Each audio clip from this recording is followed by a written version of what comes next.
is Audrey Brown, and I am from northern Michigan, the northern part of the Lower Peninsula. That's where I raised my children and where I began my homeschooling and Waldorf education journey. Well, I received a degree in teaching, but I started studying Waldorf education as my own young children approached school, and I found it to be a much better fit for who I was and how I felt it would serve them.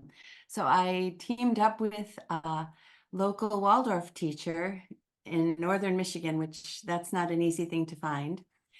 And she guided a group of us through the first grades with my first child, and then through fifth grade with my second child. So I was really mentored by her, and all the while I began studying, and then I took the teacher training with the Waldorf Institute of Southeast Michigan down in Ann Arbor. I would do summer programs and go to all the Midwest Waldorf teacher conferences. So that's how I began my training, and that was 30 years ago because my daughter is now 38. So, and in northern Michigan, there is not a Waldorf school, so I applied to work with Lotus and Ivy a few years ago, and it'll be my third year in the fall, and I've taught for 2 years for Lotus and Ivy.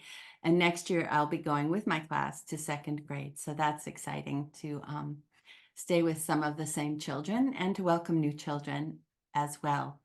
And the second grade, I've been looking at stories and curriculum for second grade, and it's very exciting to step up again with them, with their new capacities, their new developmental challenges, and especially the story curriculum is so rich and beautiful. Fairy tales are first grade, and then we move a little bit out of that fairy tale mood, and they come more into an awareness, well, of themselves in a different way. Oh, also at Lotus and Ivy, I have taught handwork this year, first grade knitting and fifth and sixth grade doll making. So we've made some beautiful dolls, and now we're working on an elephant. My free time is mostly spent gardening from about April to November.